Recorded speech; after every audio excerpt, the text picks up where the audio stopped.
Oke, Assalamualaikum warahmatullahi wabarakatuh. Waalaikumsalam warahmatullahi wabarakatuh. Selamat siang adik-adik mahasiswa program studi administrasi bisnis, terutama untuk maba atau mahasiswa baru yang saat ini kita dalam perkenalan dalam rangka TKKMB Fakultas Ilmu Sosial Ilmu Politik Universitas Islam Riau, program studi administrasi bisnis. Bersama saya Wiyoto Trianto, Esos Enkrim, yang akan memandu jalannya PKKMB Prodi Administrasi Bisnis pada siang hari ini.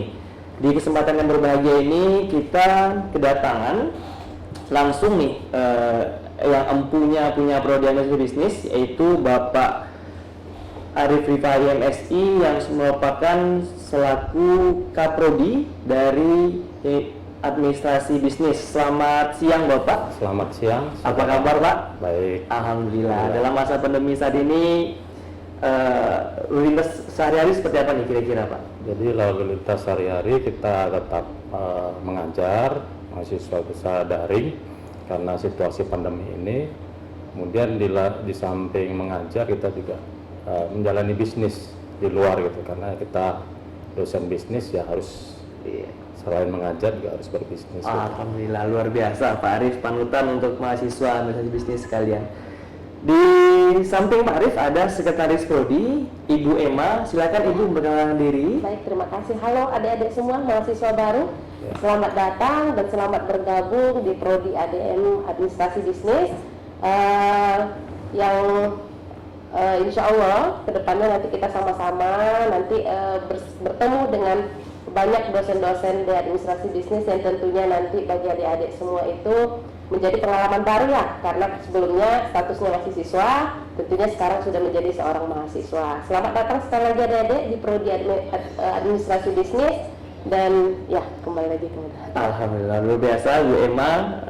Nanti kayaknya kawan-kawan atau mahasiswa baru akan lebih banyak berjumpa di Bu Emma untuk pengurusan administrasi dan sebagainya Ibu ya. Ya, insya Allah. Oke Bapak, mungkin karena kita ada waktu yang membatasi, saya kira kita langsung saja nih Pak. Ada beberapa hal, ada beberapa perihal mungkin yang akan kita share kepada kawan-kawan mahasiswa baru, terutama dalam administrasi bisnis ini, berkaitan dengan apa saja yang ada di administrasi bisnis, terutama mungkin untuk sejarah dan sebagainya Bapak. Mungkin dijelaskan mulai PPT atau bagaimana Ibu PPT?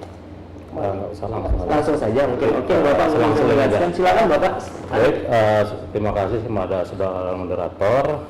Baik, perkenalkan diri terlebih dahulu, sama saya Arif Rifai Esos MSI. Di sini saya di Fakultas Fisipol ini itu menjabat sebagai Ketua Program Studi Ilmu Administrasi Bisnis, dan di samping saya tadi sudah diperkenalkan diri yaitu Bu Emma Fitri Lubis, Esos MSI. Beliau sebagai tandem saya nih di dalam mengurus berkaitan dengan pelayanan akademis, pelayanan mahasiswa, kemudian bimbingan dan konseling nanti akan dibantu oleh Bu Emma Fitri Lubis. Jadi kalau kita bicara sejarah ya, sebenarnya Prodi Administrasi Bisnis ini merupakan cikal bakal juga berdirinya Fakultas Ilmu Sosial dan Ilmu Politik. Jadi pada awalnya Fisipol ini didirikan pada tahun 1982. Jadi pada saat itu hanya 2 jurusan. Kalau dulu kita jurusan, ada jurusan ilmu administrasi dan jurusan ilmu pemerintahan. Jadi untuk jurusan ilmu administrasi itu ada 3 prodi. Ada 3 prodi. Yang pertama itu ilmu administrasi niaga waktu itu. Yang kedua ilmu administrasi negara. Kemudian yang ketiga D3 kesekretariatan. Kemudian satu lagi itu jurusan ilmu pemerintahan. Jadi kita di administrasi itu ada 3 program studi. Kemudian perkembangannya itu terjadi perubahan nama atau nomenklatur itu berdasarkan Kongres AIAB, Asosiasi Ilmu Administrasi Bisnis Indonesia, itu pada tahun 2004. Ini merekomendasikan untuk perubahan nama. Jadi perubahan nama itu direkomendasikan ke Dikti, itu ternyata Dikti menyetujui bahwa perubahan nama administrasi niaga itu menjadi administrasi bisnis gitu. Kemudian tindak lanjut dari perubahan ini, ilmu administrasi bisnis pada tahun 2005 itu melalui SK Rektor juga melakukan perubahan nomenklatur, yaitu penamaan administrasi niaga menjadi administrasi bisnis. Jadi itu sejarah singkat tentang prodi administrasi bisnis. Jadi kalau dilihat usianya kita sudah 32 tahun. 32 tahun Jadi, Pak ya. termasuk yang menjadi cikal bakal dari berdirinya Fakultas Ilmu Sosial dan Politik di Universitas Islam Riau. Kalau untuk dosen-dosen yang ada sekarang ini, mungkin Ibu yang bisa menjelaskan Ibu, dari dosen prodi administrasi bisnis itu sendiri. Mungkin kita ada berapa profil dari dosen-dosennya Bu ya? Ya. Kita coba tampilkan, mungkin minta operator multiple screen ya, diperbolehkan dulu. Oke, kita coba untuk melihat beberapa dosen dari prodi administrasi publik. Silakan Bu Emma bisnis. Maaf izin Bu. Silakan Bu Emma menjelaskan. Ya, silakan. Oke. Baik, adik-adik mahasiswa baru. Oke, tentunya ada istilah tak kenal maka tak sayang ya. Oke, karena kita di prodi administrasi bisnis ini lebih kurang ada 12 dosen dan Ibu akan mengenalkan satu-satu kepada mahasiswa. Ini dia tentunya dosen-dosen di di prodi administrasi bisnis ini adalah dosen-dosen yang sangat berpengalaman dan juga secara ilmu pengetahuannya sudah nanti akan bertemu dengan adik-adik. Yang pertama boleh saya mulai ya. Tadi juga sudah diperkenalkan sebelumnya bahwa kita punya ketua prodi administrasi bisnis yang tentunya sebagai dosen tetap di prodi administrasi bisnis, yaitu adalah Bapak Arif Ripai Harap SSMSI, yang wajahnya kalaupun bisa dilihat di slide bisa lihat langsung ya adik-adik. Sama ya? Iya, sama tidak ya? Ya, lebih kurang karena memang beliau awet muda terusnya gitu ya. Oke, kita lanjutkan. Kemudian selanjutnya adalah Ibu sendiri sebagai sekretaris prodi administrasi bisnis yang tentunya nanti akan bakal sering jumpa dengan adik-adik urusan pelayanan akademik dan lain halnya ya di prodi. Oke, nama Ibu adalah Ibu Emma Fitri Lubis SSMSI. Kemudian kita masuk, ini dia kita di prodi tentunya punya laboratorium ya adik-adik ya. Dan kepala labor administrasi bisnis adalah Bapak Herman SSMSI. Boleh dilihat fotonya ya. Ya, dosen-dosen prodi ini cantik-cantik dan kece, ganteng semuanya ya. Oke, kita lanjutkan. Kemudian ada Pak Dr. Haji Nurman Esos MSI. Beliau selain sebagai dosen tetap prodi kita juga sebagai Ketua YLPI. Kemudian lanjut ada Ibu Dr. Hajah Rosmayani Esos MSI. Beliau juga mengajar di Pasca Sarjana Ilmu Administrasi kita. Selanjutnya ada ini baru selesai dokter ya. Ini Ibu Dr. Anissa Mardatillah Esos MSI. Kemudian Bapak Dr. Haji Morris Adidiyudia MSI. Kemudian ada ya Bapak Indra Safri Esos MSI. Selain sebagai dosen tetap di prodi ADN Bisnis, beliau juga ada menjabat sebagai Wakil Dekan 1 FISIP UIR gitu ya. Kemudian ayo kita lihat lagi ada Bapak Laode Syarpan SEMSI. Beliau juga dosen tetap prodi administrasi bisnis. Kemudian ini lagi Bapak Afrizal SEME. Pak Afrizal SEME ini juga nanti akan bakalan sering dengan adik-adik semester 1 ya, karena beliau adalah termasuk pengampu mata kuliah di semester 1. Oke, kita lanjutkan. Ini Ibu Rosmita Esos MSI sebagai dosen tetap prodi juga sebagai ketua UPN kita, Unit Penjaminan Mutu Visipol UIR. Kemudian ada ini Ibu yang cantik satu lagi nih, Bu Eka Komalasari Esos MSI. Beliau juga sebagai dosen prodi ADN Bisnis nanti. Jadi jangan khawatir adik-adik ketemu sama dosennya bukan kalau ada istilah-istilah yang lain yang kilat apa segala macam, tidak ya. Dosen prodi ADN Bisnis tentunya nanti adalah dosen yang bisa diajak kita berkomunikasi. Tentunya adik-adik juga tetap harus belajar bagaimana komunikasi yang baik dengan dosen nanti. Kita lanjutkan. Ini ada Bapak Muhammad Faisal Amrillah Esos MSI sebagai dosen tetap prodi. Oke, kemudian ada Bapak Syafaruddin Esos MAB. Beliau lagi studi sekarang ya di Brawijaya untuk mengambil kandidat doktornya. Oke, itu dia ya adik-adik dosen-dosen kita. Oke. Itu saja. Oke, terima kasih Ibu penjelasan yang menarik tentang dosen-dosen prodi administrasi bisnis. Jadi ada di sekarang, nanti kalau jumpa foto-foto yang tadi di jalan silakan disapa dan perkenalkan diri saja sebagai mahasiswa baru dari program studi administrasi bisnis.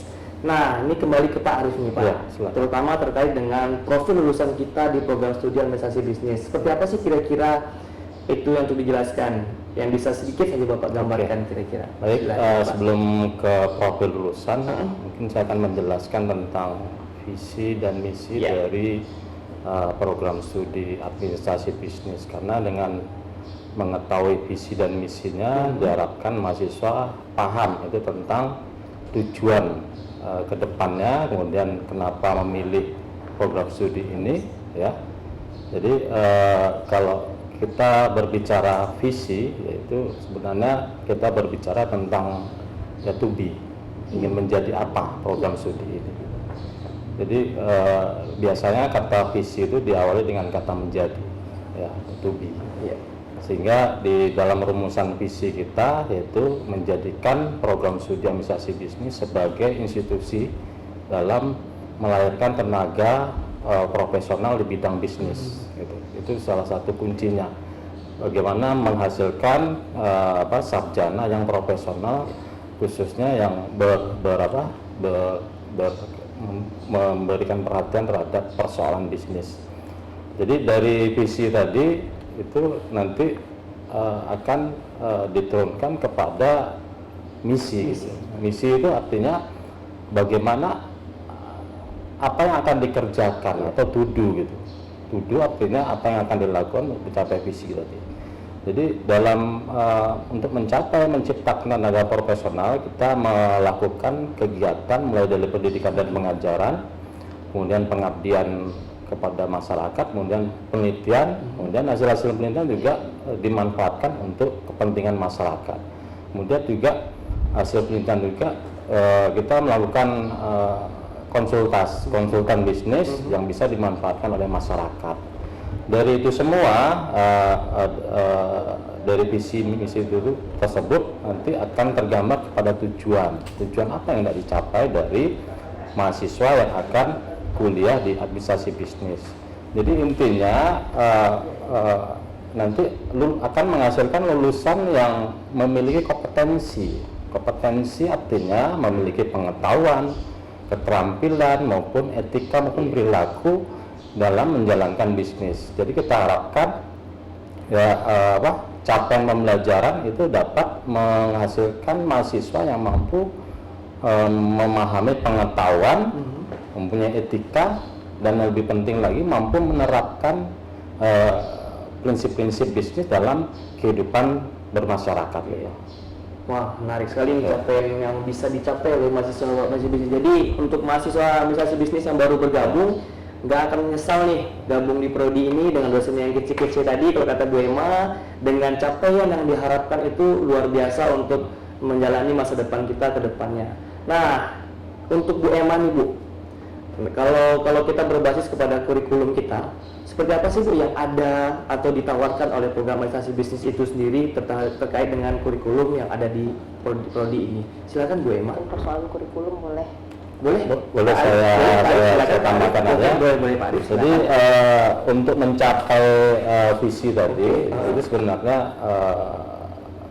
prodi itu karena kita di dunia pendidikan ya, itu salah satu ujung tombaknya itu kurikulum untuk mencapai capaian yang diharapkan tadi. Jadi kurikulum kita itu mengacu kepada dasar kebijakannya, coba bisa ditampilkan di apa? Yaitu dasar kebijakan kita juga berpedoman kepada Undang-Undang tertinggi tentang pendidikan tinggi, Undang-Undang 12 tahun 2012, yaitu tentang pendidikan tinggi. Kemudian Peraturan Presiden nomor 8 tahun 2012 itu tentang KKNI, yaitu Kerangka Kualifikasi Nasional Indonesia.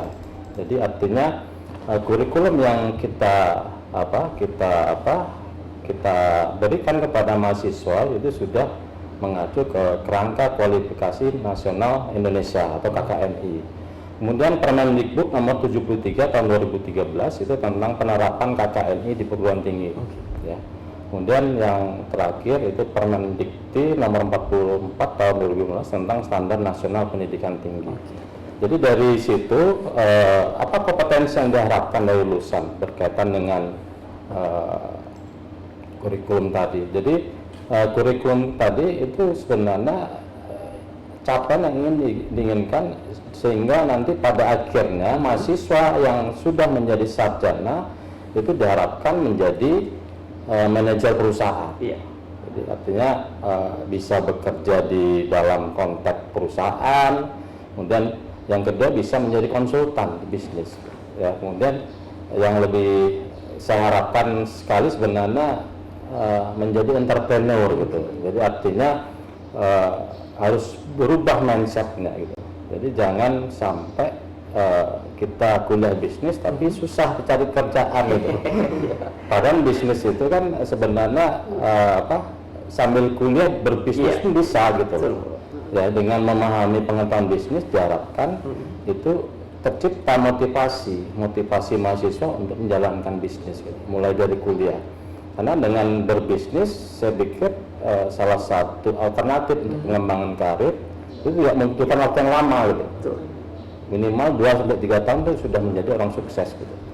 Tetapi tidak menutup kemungkinan kita juga bekerja dalam konteks bekerja di dalam organisasi, baik itu pemerintah, swasta maupun lembaga swadaya masyarakat. Itu boleh-boleh saja. Misalnya di pemerintahan itu kan ada OPD yang berhubungan dengan ilmu kita, yaitu Dinas Koperasi dan UMKM. Artinya di pemerintahan kita juga bisa masuk untuk bersaing gitu, untuk mendapatkan peluang kerja itu. Jadi tidak menutup kemungkinan. Jadi artinya bisnis is never die, tidak pernah mati. Jadi bisa di sektor privat, government maupun menjadi wirausaha. Itu yang kita harapkan. Nah, kemudian mengenai struktur kurikulum ini next ya, struktur kurikulum kita itu berdasarkan SK Rektor gitu. Jadi mahasiswa menyelesaikan studi untuk S1 itu dibebankan jumlah SKS itu 148 SKS ya. Jadi dari 148 SKS itu ada mata kuliah wajib yang harus diambil dan ada mata kuliah pilihan. Mata kuliah pilihan itu disajikan itu 6 mata kuliah, tapi yang wajib diambil itu hanya 3 mata kuliah, berarti 9 SKS. Jadi mata kuliah wajib itu sebanyak 139 SKS ditambah 9 SKS, jadi total kurikulum yang akan diselesaikan mahasiswa untuk menjadi sarjana administrasi bisnis itu sebanyak 148 SKS. Itu. Oke, menarik Bapak untuk penjelasannya. Jadi kawan-kawan masih bertanya-tanya nih kira-kira mata kuliahnya apa dan bagaimana. Nanti kawan-kawan akan temui sendiri nanti ketika mengisi KRS dan sebagainya. Cuman yang menarik adalah ketika nanti saya mahasiswa baru nih Bapak Ibu. Terus saya kan pengen tahu nih gimana ya kalau bimbingan akademik itu apa ya gitu. Terus saya bertanya kan perencanaan perkuliahan, KRS dan sebagainya. Nah kan ini disinggung sama Pak Arif tadi nih. Nah bagaimana siapa kira-kira yang ingin menjelaskan untuk mereka itu? Mungkin Bu Emma silakan Bu Emma menjelaskan itu Bu Emma. Ya, baik adik-adik semuanya ya. Tentunya seperti yang disampaikan oleh moderator tadi ya, bahwa bimbingan akademik ini juga nanti menjadi bagian dari yang akan adik-adik temui gitu ya. Karena ada kaitannya dengan KRS, kemudian nanti ada KHS, apa itu lagi ya, transkrip nilai dan lain halnya ya.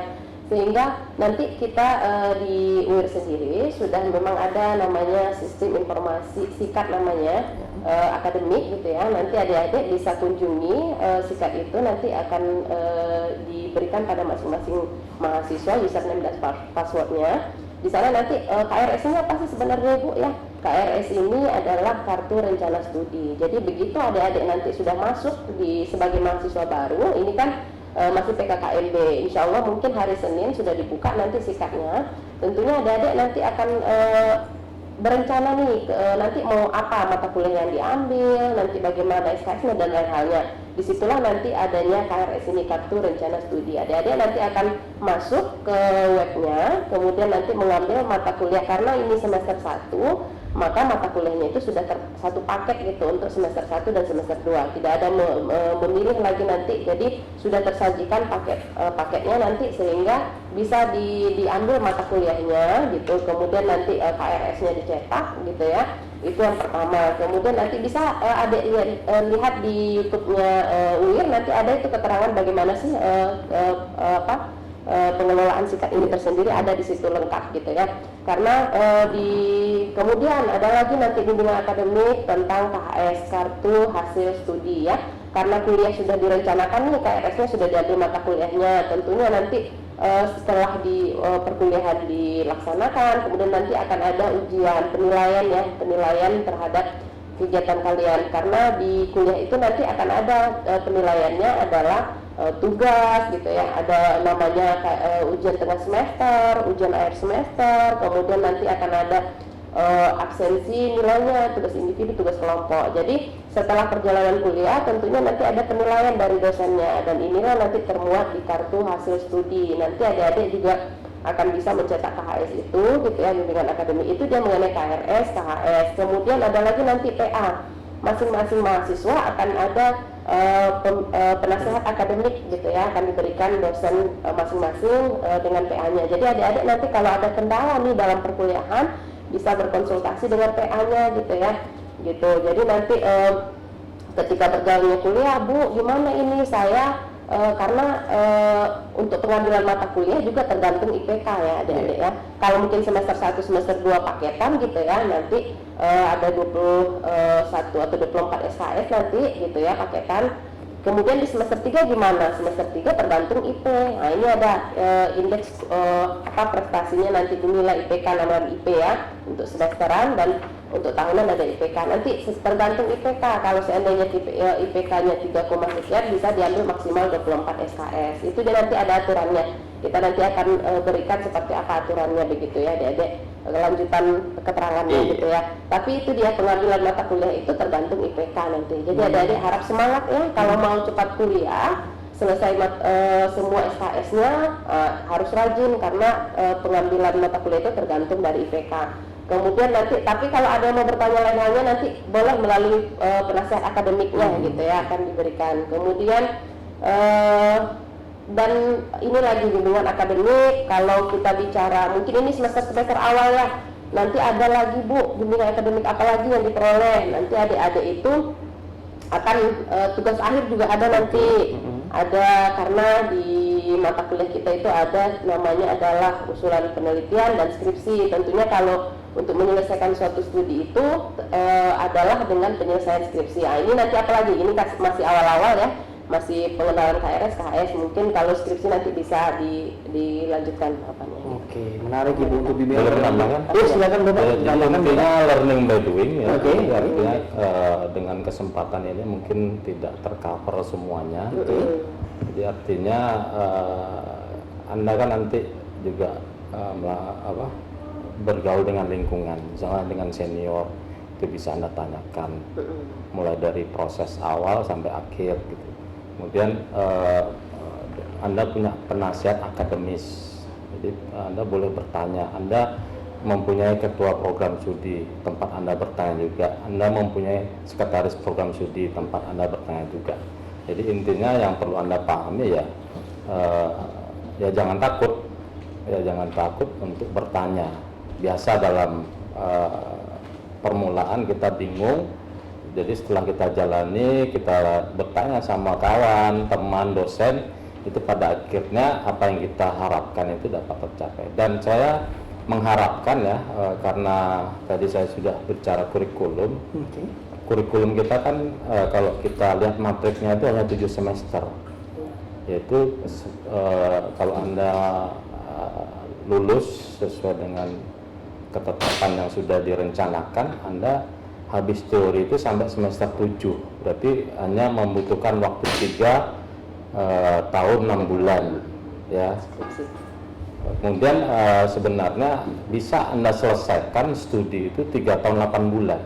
Jadi artinya pada waktu Anda mengajukan usulan penelitian sampai hasil penelitian, sebenarnya di semester 6 itu sudah bisa Anda mulai ya, sehingga nanti pada akhirnya waktu semester 7 tinggal beberapa mata kuliah Anda juga melakukan bimbingan, nanti setelah teori 3 tahun 6 bulan, kemudian persiapan keluar nilai, kemudian Anda bisa mengajukan untuk ujian skripsi. Jadi Anda membutuhkan waktu yang lebih cepat gitu. Jadi tidak mesti harus 4 tahun, kurang dari 4 tahun Anda bisa juga menyelesaikan, walaupun peraturan DO di UIR itu 7 tahun itu, tapi jangan sampai lah Anda berlebihan gitu, sehingga nanti kesempatan adik-adik Anda untuk melanjutkan studi itu lebih besar, karena kita dibatasi juga kuota gitu, karena kita diawasi oleh pendidikan tinggi itu tentang rasio antara dosen dan mahasiswa, dan alhamdulillah kita sudah memenuhi persyaratan. Rasio kita itu 1:55 orang gitu. Jadi Dikti mensyaratkan itu 1:60. Ya. Silakan. Berarti kalau saya boleh tanggap nih dari penjelasan Bapak dan Ibu sekalian, terutama kayak saya mahasiswa baru, berarti saya punya namanya PA atau penasihat akademik di kampus. Itu yang menggantikan orang tua saya jatuh. Kalau saya tempat saya mengadu, saya berkeluh kesah, atau mungkin saya ada trouble di perkuliahan. Kira-kira begitu Bapak? Iya. Tapi Saya dulu. curhatannya Baik, saya jawab dulu. Nanti masalah penasihat akademis itu akan dikeluarkan SK dekan. Nanti akan diumumkan di grup ya, nanti mungkin melalui sekretaris prodi. Nanti kita akan jumlah mahasiswa kita kan 114, itu ditambah 3 orang, itu pindahan dari D3 sekretaris, karena D3 itu tidak memenuhi kuota ya. Jadi jumlah mahasiswa kita itu 117 orang. Jadi 117 orang itu karena lokal kita maksimal itu 35 orang, makanya nanti kelasnya dibagi 3 kelas. Kemudian nanti dari 117 orang itu dibagi PA-nya itu berdasarkan dosen tetap yang tadi sudah ditampilkan. Nanti ada SK-nya dan nanti akan diumumkan. Jadi tugas PA ya membimbing kalian gitu, kayak orang tua di rumah Anda gitu loh. Jadi artinya nanti untuk pengurusan KRS, sangangan KRS, Anda akan mengunjungi PA dan melakukan konsultasi dan bimbingan. Kalau Bu, mungkin ditambahkan Bu Emma sedikit masalah PA tadi, kayaknya menarik nih Bu. Iya, sebenarnya ya tadi katanya curhat seperti orang tua ya. Tapi tetap curhatnya tentang perkuliahannya adik ya. Di luar itu mungkin nanti boleh ngadunya uang SPP, uang apa ke orang tua. Gitu ya adik-adik. Jadi kalau nggak ada uang nggak punya PA Bu ya. Iya gitu ya. Oke, menarik ini Bapak. Terus sekarang kita sama-sama pahami nih Pak ya. Sama saya mahasiswa baru, saya masuk kok kayaknya kuliahnya beda ya antara dulu sebelum ada pandemi dengan sekarang ada pandemi. Kira-kira bagaimana itu? Mungkin Bapak bisa menjelaskan sedikit. Baik, kami kemarin karena masa pandemi ini hampir 1 tahun ya, jadi sudah berjalan 2 semester, dan semester ini sudah ditetapkan ya kuliah kita itu melalui e-learning. Jadi melalui nanti secara teknis akan dijelaskan oleh Kapolri, tapi intinya SOP tentang kuliah secara daring itu sudah ditetapkan oleh fakultas, kemudian nanti akan di-share kepada rekan-rekan mahasiswa. Yang paling penting nanti mahasiswa itu akan membentuk ketua kelas, sehingga nanti ini untuk memudahkan komunikasi antara rekan-rekan mahasiswa yang ada di kelas tersebut dengan dosen pengasuh mata kuliah, sehingga bisa ditetapkan kegiatan daringnya itu menggunakan fasilitas apa, dan kemudian linknya itu bagaimana. Kemudian untuk memberikan tugas juga, karena kuliah daring berdasarkan ketetapan fakultas itu dilaksanakan 4 kali. Masa. Oke, silakan. Mungkin ditambahkan mungkin dalam perkuliahan daring. Baik adik-adik ya, memang melihat kondisi saat ini pandemi yang tidak memungkinkan kita memang untuk perkuliahannya secara tatap muka, tetapi baik universitas maupun fakultas dan prodi sendiri sebenarnya sudah dan kebijakan di fakultas ya sudah, dan di tingkat universitas tentunya sudah memberikan kebijakan dengan sistem daring. Kalau tadi Pak Arief atau Ketua Prodi sudah menyampaikan bahwa nanti akan dijelaskan sistemnya seperti apa gitu, bahwa e-learning ini sendiri kita sendiri yang sudah kita jalani saat ini ada nanti menggunakan, kalau sekarang ini sudah sebenarnya sudah e-learning nih kan, kita ini tampilan ini pakai link Zoom, kemudian nanti boleh ada dengan Google Meet gitu ya, mungkin boleh dengan adanya WhatsApp gitu ya, yang sifatnya adalah online. Kemudian nanti bisa dengan Google Classroom. Jadi teknisnya nanti adik-adik nggak usah takut ya. Nanti komunikasi saja itu dia dengan ketua kelas tadi, maka ketua kelas nanti akan berkomunikasi dengan dosennya dan ditanyakan saja seperti apa sistemnya perkuliahan menggunakan yang Ibu sampaikan tadi. Jadi itu tadi pembagiannya juga nanti dengan online itu ada berapa kali ya Pak ya untuk jadi adik-adik nanti tidak usah takut, ini aja sudah mencoba nih sudah bisa Ibu rasa, nanti juga perkuliahannya itu tadi learning by doing itu sudah bisa dilakukan. Jadi e-learning yang saat ini kita laksanakan by Zoom, perkenalan prodi ini merupakan salah satu teknis perkuliahan daring kita Bu ya, yang ada di Visipol. Oke, menarik. Sebetulnya ini sangkut paut sih sebetulnya dengan pertanyaan selanjutnya tentang e-learning kita, prosesnya itu kayak tadi dijelaskan sama Bu Emma juga, kita ada Google Meet, lalu ada melalui Zoom. Nah, sebetulnya kalau saya ini Bu ya, selaku saya masih baru gitu, kita masuk di sini. Salah satu kendala kita di daring adalah permasalahan mungkin kuota.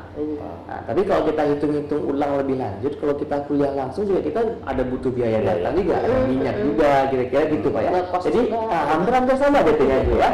Apalagi sebetulnya ada kemudahan, katanya ini masih dalam isu pembahasan bahwa untuk mahasiswa itu ada jatah kuota. Nah, meskipun itu belum bisa dipastikan sampai kapan dan turunnya itu kapan, tapi itu sedang diusahakan oleh pihak universitas. Kira-kira gitu Bapak Ibu ya. Untuk evaluasi pembelajaran nih Bapak Ibu sekalian, kan ini menarik nih. Tentu harus adanya namanya evaluasi. Itu terkait dengan penilaian, masuk absensi paling Pak ya.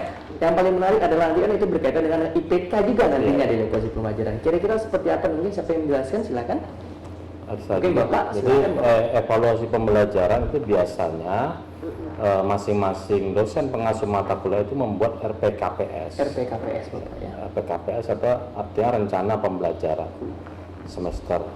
Jadi artinya setiap dosen itu menyampaikan apa yang menjadi materi perkuliahan, kemudian sistem evaluasinya, persentase apa setiap indikator dalam penilaian, misalnya kehadiran, kemudian tugas, kemudian UTS, UAS itu menjadi salah satu evaluasi dalam proses pembelajaran. Kemudian kita secara internal itu juga ada UPM, unit penjaminan mutu internal fakultas, yang memonitoring setiap gerak-gerik dosen itu dalam melakukan pengajaran. Jadi dalam artinya di dalam internal kita pun kita punya unit penjaminan mutu yang fungsinya itu melakukan fungsi pengawasan. Nanti ketahuan ada dosen yang tidak mengajar, itu akan ketahuan. Jadi meminimalisir terjadi penyimpangan itu, makanya di tingkat fakultas itu ada lembaga UPM, itu salah satu untuk memonitoring aktivitas yang berkaitan dengan pendidikan dan pengajaran.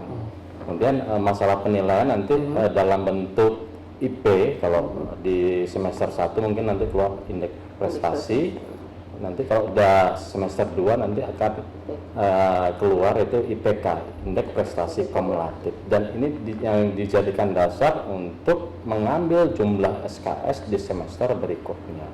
Jadi artinya tergantung kita mau cepat atau mau lambat gitu. Makanya tadi saya katakan kita bisa selesai itu dalam waktu 3 tahun 8 bulan kalau kita membuat perencanaan yang baik gitu. Makanya mulai dari sekarang ya nanti akan saya jelaskan tips untuk cepat selesai itu bagaimana gitu. Kalau dari Ibu capaian yang tadi Bu, evaluasi tadi seperti apa? Evaluasi pembelajaran tadi? Sama apa yang disampaikan, karena memang kita punya UPM itu ya. Tentunya nanti ada juga tentang selain nilai dan lain halnya, nanti akan ada juga monitoring bagaimana pembimbingan skripsi gitu, dan IPK, monitoring IPK serta bimbingan ya kalau memang tugas akhir adik-adik nanti ya. Jadi sama apa yang disampaikan oleh pihak prodi tadi. Nah, untuk sistem penilaian ini Bu, tadi kan Ibu jelaskan sistem penilaian kan berbeda nih Bu. Kalau saya dari SMA nih, nilai saya itu kadang 70, 75 atau 85. Nah, kalau di kampus seperti apa kira-kira Bu? Dulu masih angka-angka ya. Iya, masih angka-angka. Kalau sekarang kita sudah mulai huruf Jadi kalau di sini itu nanti nilainya nggak ada lagi 75, 80. Jadi kalau paling tinggi itu 80, 90 sampai 100 ya. Walaupun memang ada ranknya, kita ada ranknya nanti itu. Jadi yang keluar itu di KHS adik-adik nanti adalah seperti huruf gitu. Jadi dari A sampai E. Jadi bagusan mana? Kalau biasanya A, E itu gimana bagusnya? Abjad yang pertama ya. Jadi kalau bisa nilainya yang bagus itu A dulu deh gitu. Kalau bisa gitu. Jadi nilai A-nya nanti pengaruhnya ke IP gitu. Ke IP Pak ya. Jadi kalau A itu skornya 4, A itu skornya 4, B itu 3, B itu 3, C itu 2, ya. D itu 1, D E 0.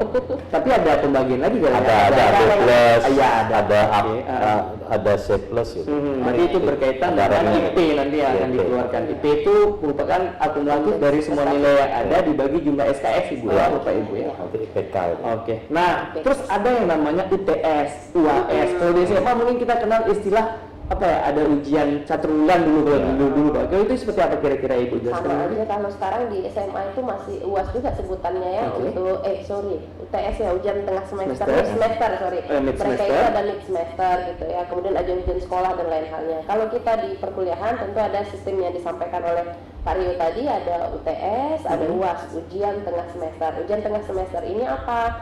Apabila perkuliahannya itu sudah mencapai 6 kali pertemuan, itu kalau 3 berapa?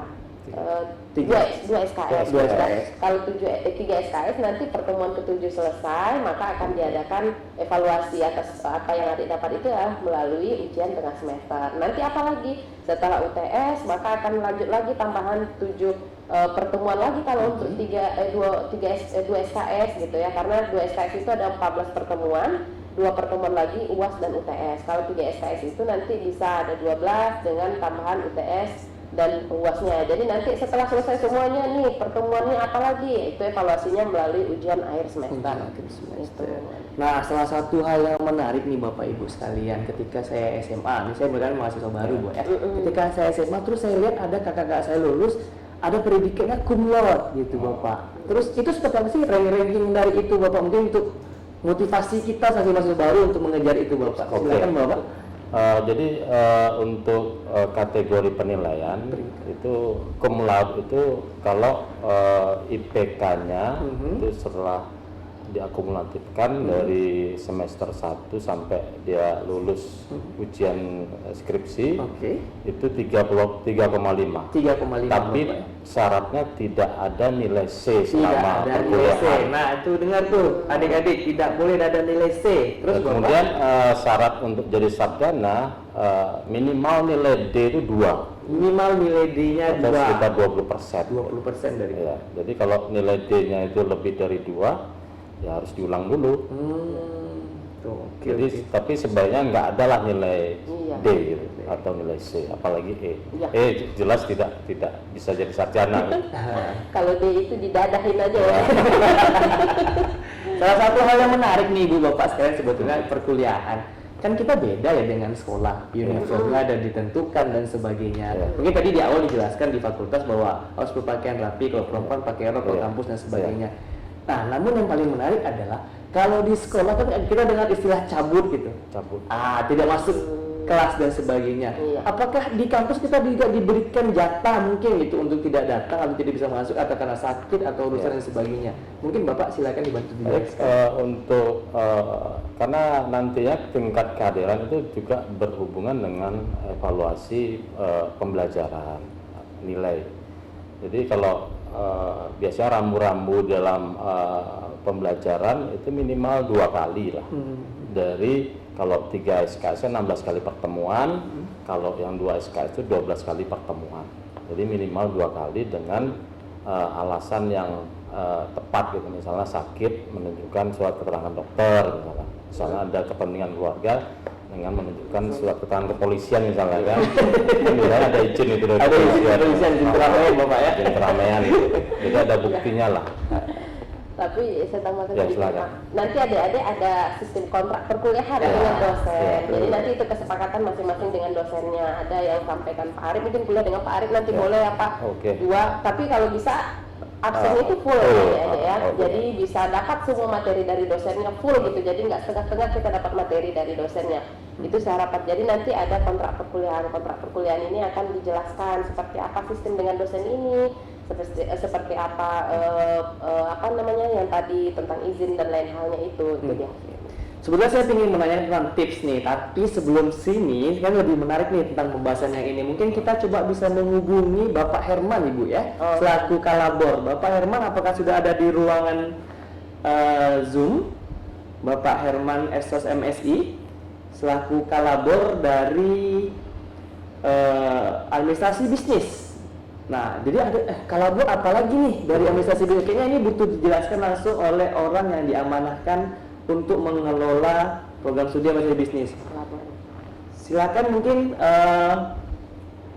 Bapak Herman sudah ada di ruang Zoom, sedang kita lakukan pelacakan operator.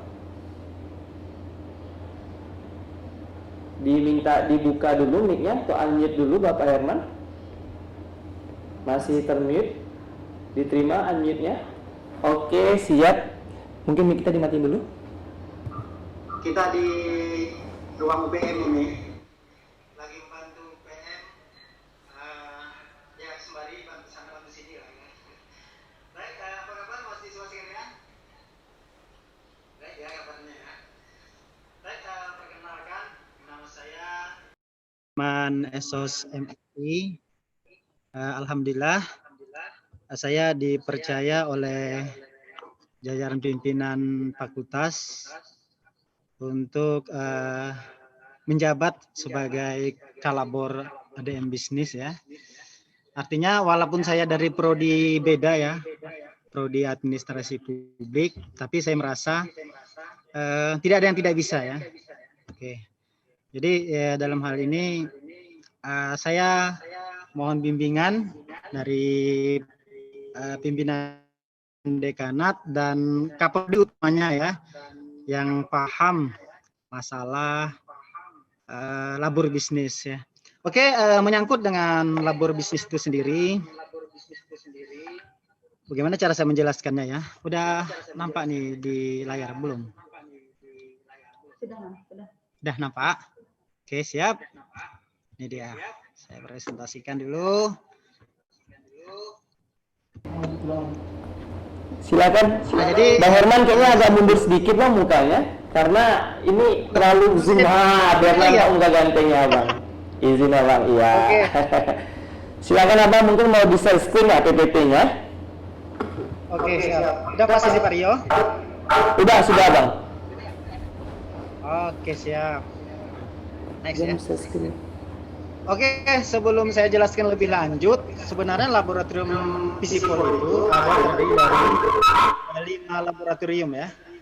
5 laboratorium, setiap prodi ada laboratoriumnya, minus D3 perkantoran ya.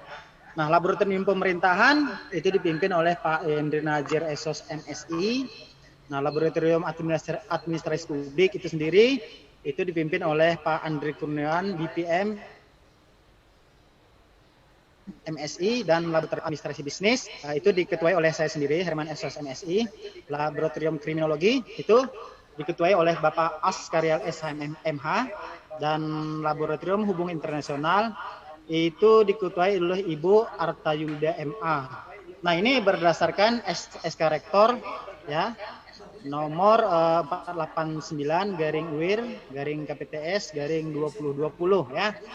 Itu masa jabatannya itu pada tahun 2020 sampai dengan 2024 insya Allah kalau umur panjang ya. Nah, kita lanjutkan bahwasannya laboratorium bisnis itu ada 3 hal yang dilakukan untuk saat ini ya. Nanti ke depannya kita ada rencana-rencana strategis untuk melaksanakan hal-hal lain yang menyangkut dengan laboratorium administrasi bisnis. Yang pertama, kita menerbitkan jurnal prodi yang namanya adalah jurnal valuta ya. Nah, saya nggak tahu juga asal mula nama valuta, nggak tahu ya. Mungkin Bu Emma mungkin paham apa nama valuta ya. Nah, jurnal valuta adalah jurnal administrasi bisnis, jurnal manajemen, dan jurnal ekonomi. Nah, setiap ada tulisan dari dosen maupun mahasiswa bisa masuk sini sembari dia sesuai dengan ilmunya, yaitu bisnis, manajemen, dan ekonomi. Selanjutnya di laboratorium administrasi bisnis itu juga mengurus tentang Turnitin. Nah, Turnitin ini merupakan aplikasi yang digunakan untuk mengecek tingkat keaslian atau originalitas suatu karya ilmiah. Nah, di Turnitin ini kita cek apakah hasil karya ilmiah mahasiswa berupa skripsi tersebut terplagiasi atau tidak, original atau tidak ya. Nanti dicek di Turnitin, ada aplikasinya di situ ya. Selanjutnya adalah JOOM, Jurnal Online Mahasiswa. JOOM ini merupakan kumpulan artikel ilmiah dari skripsi mahasiswa yang dipublikasikan. Kita lanjutkan ya, itu adalah 3 pokok dari pekerjaan daripada labor bisnis itu sendiri. Kita masuk ke Jurnal Paruta. Jurnal Paruta itu pertama kali terbit yaitu pada tahun 2015 dengan volume 1 nomor 1. Nah, setiap Jurnal Paruta ini itu terbit setahunnya 2 kali, yaitu bulan April dan bulan Oktober ya. Kalau seandainya volumenya 1 itu adalah tahun ya, tahun 2015 volumenya 1. Sekarang tahun 2020 itu volumenya ada 6. Sekarang udah terbit sebanyak 11 jurnal ya. Untuk yang volume 6 nomor 2-nya itu belum terbit ya, terbitnya Oktober dalam waktu dekat ini ya. Selanjutnya pengelola jurnal itu dari dosen kita sendiri yaitu Bapak Muhammad Faisal Amirullah SOS MSI. Awal dari terbitnya jurnal ini itu dikelola oleh beliau, itu join dengan Ibu Emma Fitri Lubis SOS MSI. Nah, Ibu Emma ini multi talent ya, serba bisa ya. Sekretaris Polri bisa, mengelola jurnal juga bisa, luar biasa untuk Ibu. Besok kalian akan berurusan dengan Ibu ini juga ya, baik mengenai apa saja misalnya PA ya, baik mengenai program studi dan lain sebagainya. Nah, selanjutnya Jurnal Paluta ini ada nomor ISN-nya, International Standard Serial Number. Nomornya adalah 2502-1419. Nah, ini adalah nomor Jurnal Paluta. Kalau misalnya kita mengecek nomornya, kalau kita ketik nomor ini akan keluar Jurnal Paluta itu sendiri. Untuk lebih jelas, kalian bisa mengunjungi Jurnal Paluta ini di website di bawah ini. Nanti bahannya akan saya berikan ya. Ya, di http://jurnalur.ac.id indeks php_paluta_isu ya. Ini adalah Jurnal Paluta. Nah, kenapa saya jelaskan Jurnal Paluta? Di sini adalah pekerjaan daripada Kaprodi Bisnis. Nah, kalian juga kalau seandainya punya tulisan, silahkan memasukkan Jurnal Paluta, tetapi dengan syarat, ya ada syarat tertentu, kita punya template, kita ada punya sistematika. Kalau seandainya lulus, kita masukkan ke Jurnal Paluta. Merupakan suatu kebanggaan kalau seandainya ada tulisan kita masuk ke Jurnal Paluta tersebut ya. Istilahnya apa, kenang-kenangan lah ya, kenang-kenangan. Oke, siap. Selanjutnya adalah ini salah satu bentuk covernya saja ya, Jurnal Paluta. Kalau lebih jelas nanti lihat di websitenya ya, ada nomornya, ada namanya ya, bisnis dan sebagainya. Ada ISN yang kalian sebut tadi ya, nomornya, nomor standar internasionalnya ya, 2502-1419. Oke, selanjutnya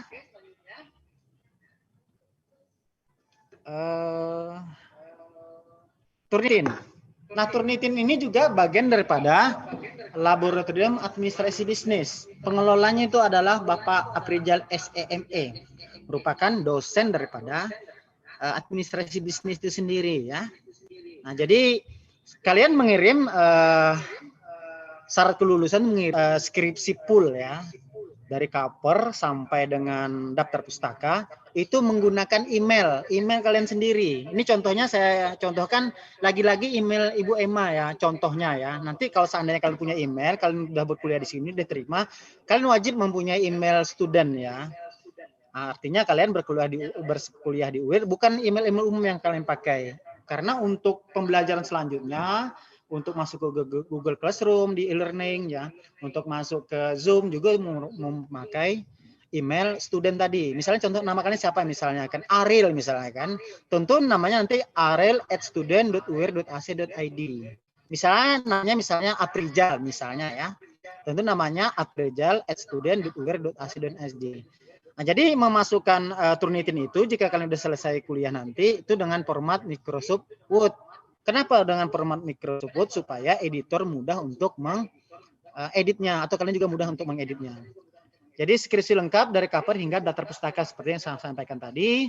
File dikirim ke email pengelola, yaitu Bapak Afrizal SME. Nanti kalau seandainya, ini lama lagi perjalanannya, kalau seandainya nanti sudah selesai, nanti insya Allah Turnitinnya kalian kirim ke Bapak Afrizal SMMSI. Nah, masih maksimal toleransi plagiasi itu sebanyak 30%. Itu kalau yang di Turnitin. Nah, kalau di jurnal biasanya 20%. Nah, kita memberikan tolerir bahwasanya karena skripsi itu tebal ya. Karena skripsi tebal, makanya kita memberikan toleransi maksimal 30%. Setelah skripsi diterima oleh pengelola, selanjutnya akan diberikan surat keterangan lulus plagiasi ya. Surat keterangan lulus plagiasi ini contohnya ya, bentar ya. Bahwasanya kalau seandainya dah lulus, nanti kita pengelolanya Pak Afrizal akan memberikan surat plagiasi. Atau kita lanjutkan aja, laptop saya kurang angkat ya. Kita lanjutkan ke Zoom.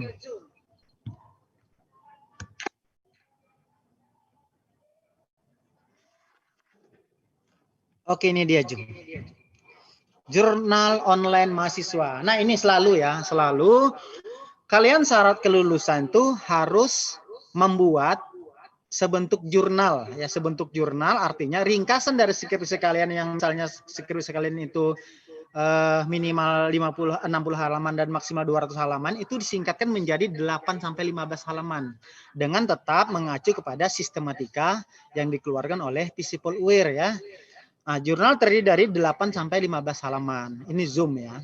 Jurnal dikirim ke email pengelola. Email pengelolanya kebetulan saya ya. Ke saya nanti hubungnya. Ini bukan hanya lewat email saja, lewat WA juga bisa. Kalau sana kebetulan ketemu sama saya, lewat flashdisk juga bisa ya. Saya orangnya fleksibel aja ya. No problem, oke orangnya ya.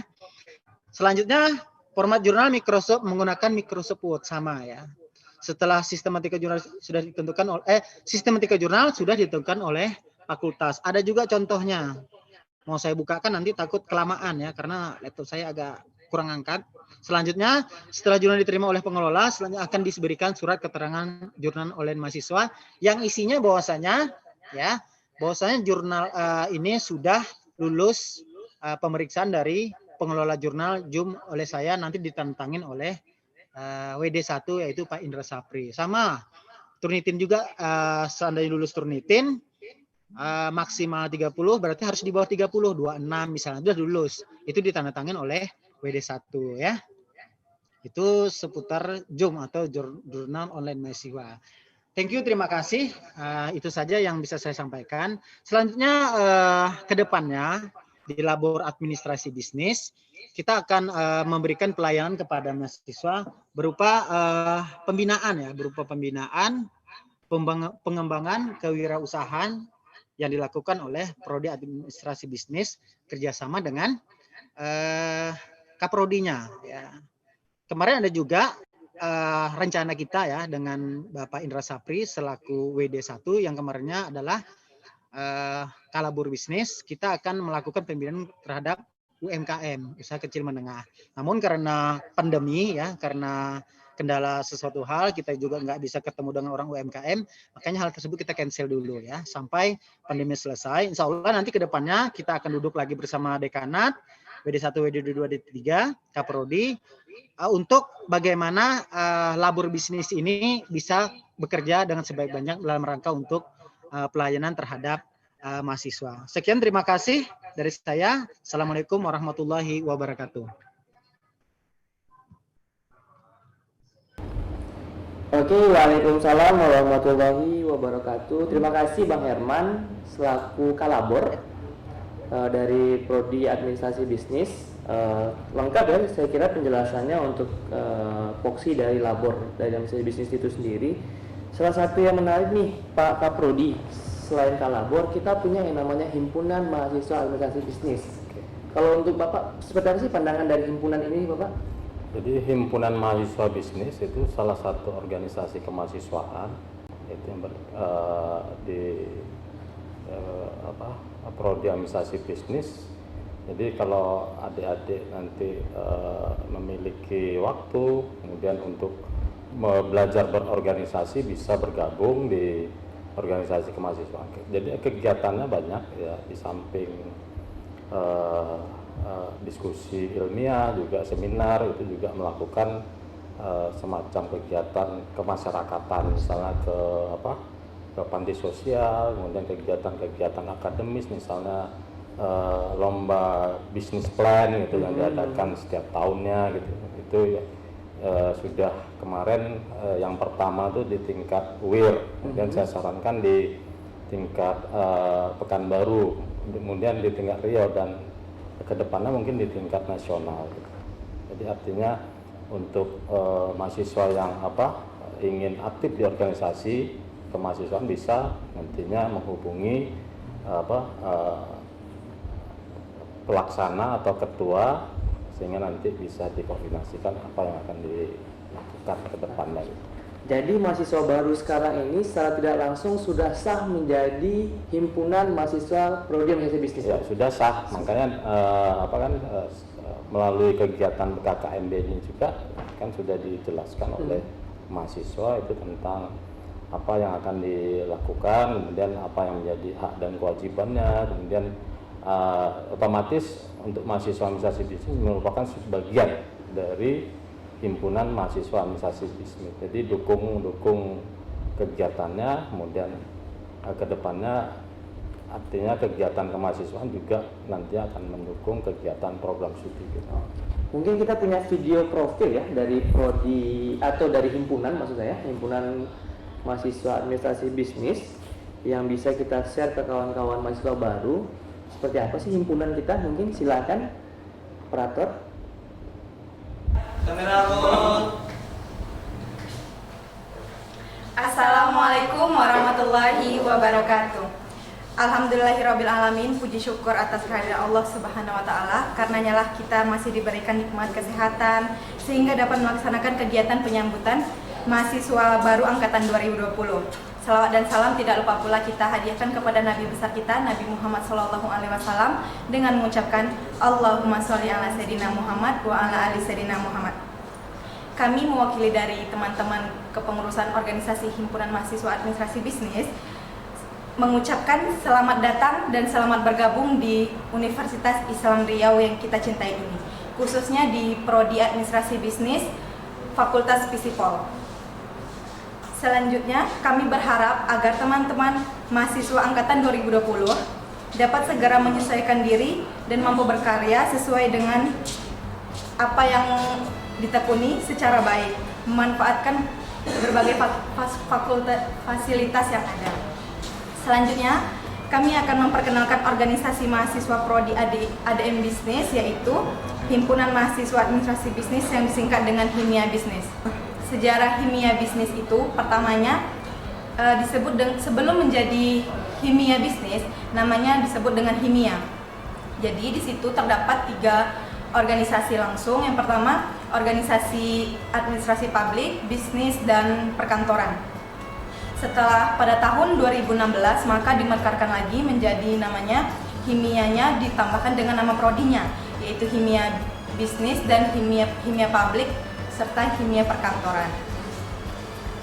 Adapun visi dan misi dari himpunan kami, yang pertama yaitu visinya menjadikan Himia Bisnis sebagai organisasi yang mampu membangun komitmen dan mewujudkan mahasiswa yang berkarakter, inovatif, dan prestatif, serta mengoptimalisasikan semangat kewirausahaan mahasiswa-mahasiswi ilmu administrasi bisnis untuk mewujudkan mahasiswa-mahasiswi ilmu administrasi bisnis yang mandiri. Lalu, misinya menjunjung tinggi kinerja yang mengedepankan transparansi, inspiratif, dan intelektual. Yang ketiga, lalu memberdayakan pengurus anggota untuk berperan aktif dalam kegiatan himpunan mahasiswa ilmu administrasi bisnis. Yang terakhir yaitu menjalin solidaritas kepengurusan antar anggota himpunan mahasiswa, jurusan maupun forum lainnya. Adapun struktural Himia Bisnis itu, yang pertama direktur utamanya namanya Muhammad Hafiz, direkturnya Ardi Saputra, dan para anggota-anggota lainnya.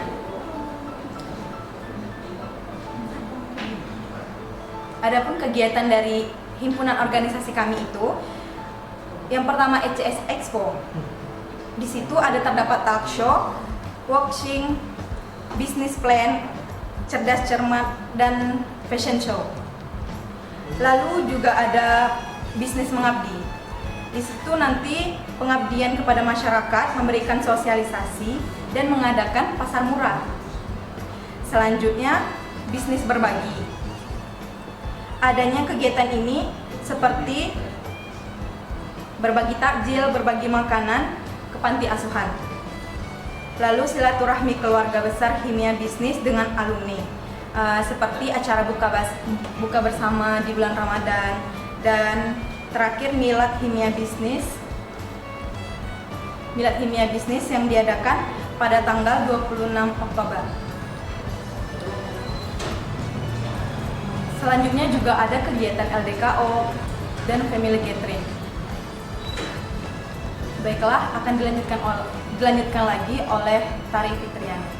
Baiklah, selanjutnya selain dari Himia Bisnis, kita juga tergabung ke dalam ikatan organisasi se-Indonesia, yaitu dikenal dengan nama IMABI, Ikatan Mahasiswa Administrasi Bisnis Indonesia, di mana dicetuskan di Bandung pada tanggal 6 April 2003. Nah, jadi di Himia ini bagi kawan-kawan yang nantinya bergabung di Himia, nanti akan ada pengenalan mengenai IMABI itu apa, kemudian kelanjutan dari IMABI itu seperti apa. Nah, yang perlu kawan-kawan tahu ialah IMABI itu merupakan Ikatan Mahasiswa Administrasi Bisnis seluruh Indonesia yang di dalamnya tercantum aspirasi, kemudian wadah untuk menampung pendapat positif bagi kawan-kawan mengenai administrasi bisnis, kemudian mengenai administrasi niaga seluruh Indonesia. Nah, selain itu di IMABI ini juga ada kegiatan terbesar diantaranya yaitu Konfernas, Konferwil, kemudian Kongres. Nah, untuk Konfernas ini merupakan puncak acara IMABI terbesar yang dilaksanakan 2 tahun sekali, yang di dalamnya membahas mengenai ADART. Kemudian konferensi nasional ini yang diadakan setahun sekali, yang dihadiri oleh pengurus pusat dan di dalamnya mengesahkan sekretaris jenderal yang baru. Nah, kemudian untuk konferensi wilayah ini merupakan pengurus wilayah yang di dalamnya ada wilayah 1, wilayah 2, 3, sampai dengan 5. Nah, untuk Provinsi Riau itu sendiri termasuk ke dalam wilayah 1, yaitu wilayah Sumatera. Nah, untuk teman-teman yang ingin lebih tahu mengenai IMABI bisa langsung di follow Instagramnya di @ppimabi. Dan jangan lupa follow juga akun Instagram Himia Bisnis di @himiabisnis. Untuk kawan-kawan yang ingin mengetahui kelanjutan mengenai IMABI seperti apa, kemudian mengenai Himia Bisnis seperti apa, silahkan follow dan jangan lupa ditanyakan mengenai himpunannya seperti apa. Nah, harapan kami untuk kawan-kawan semua selamat bergabung dan tetap menjaga protokol kesehatannya dan tetap semangat, optimis terus, mudah-mudahan wabah ini segera berakhir dan kita dapat dipertemukan secara langsung. Nah, dan satu lagi kita punya jargon ya Kak. Nah, jargonnya itu bisa Kak? Bisa? Ayo kita sama. Nah, jadi kalau kita bilang adbis 1, adbis keluarga, dan adbis 1 keluarga. Kita coba ya. Adbis 1, adbis keluarga, adbis 1 keluarga. Baiklah, mungkin cukup sekian penyampaian mengenai Himia Bisnis itu apa, kemudian IMABI itu apa. Kurang dan lebihnya kami mohon maaf. Kami akhiri. Wassalamualaikum warahmatullahi wabarakatuh.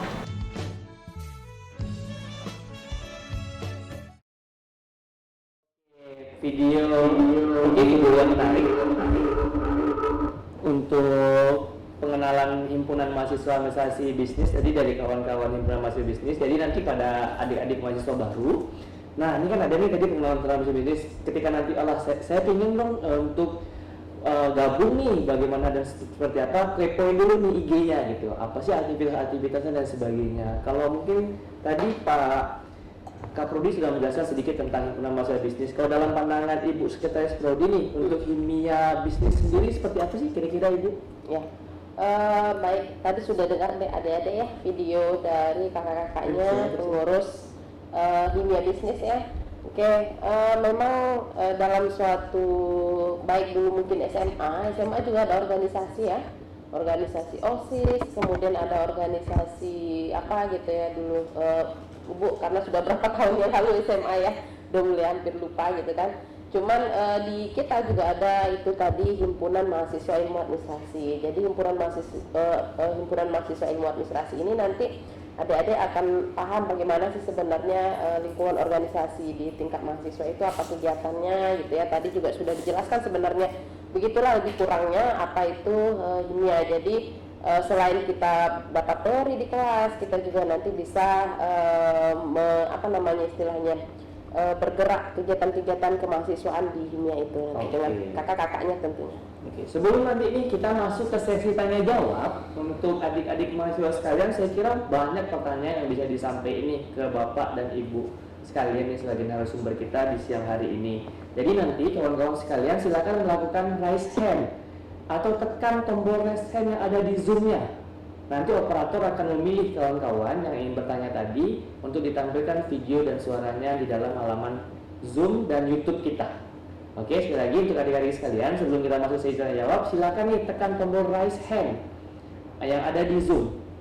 Nanti operator akan memilih adik-adik mana nih yang akan bertanya dan akan dijawab langsung oleh narasumber kita pada siang hari ini. Oke, mungkin sebelum masuk sesi tanya jawab nih, Bapak Ibu Sekretaris dan Kaprodi Administrasi Bisnis, salah satu hal yang menjadi pertanyaan kita adalah selaku mahasiswa, apa sih tipsnya nih untuk perkuliahan, untuk mengikuti perkuliahan, untuk berprestasi dalam tanda kutip dalam perkuliahan kita? Seperti apa nih kira-kira, mungkin dari Bapak Kaprodi, Bapak Arif? Baik, makasih saudara moderator. Jadi tadi di awal itu sudah saya jelaskan ya. Jadi sebenarnya ada kesempatan kita menyelesaikan studi itu tidak sampai 4 tahun gitu. Jadi 3 tahun 8 bulan atau 3 tahun 7 bulan, 3 tahun 9 bulan itu diharapkan kita mampu untuk menyelesaikan studi. Jadi artinya kan ada benefit, ada keuntungan kalau kita menyelesaikan studi itu tepat waktu. Di samping biaya, waktu, kemudian kesempatan untuk bersaing di masyarakat itu lebih memungkinkan kesempatannya. Baik, saya akan menyampaikan kepada adik-adik sekalian itu tips untuk menyelesaikan studi tepat waktu. Jadi ada beberapa tips yang ini saya buat coret-coret tadi malam ya, sesuai dengan pengalaman saya. Yang pertama itu Anda harus membuat perencanaan kuliah gitu. Jadi artinya ibaratnya kapal itu kalau tidak ada kemudinya karam ya karam gitu. Jadi tidak selesai atau diidentikan dengan kuliah Anda kalau Anda tidak punya tujuan, ya kuliah Anda juga tidak akan selesai tepat waktu. Jadi artinya tujuan ini sebagai arah. Misalnya Anda ingin kuliah itu 3 tahun 7 bulan. Jadi dari tujuan tadi kan nanti ada strategi yang nanti akan Anda lakukan dikaitkan dengan pencapaian tujuan tadi.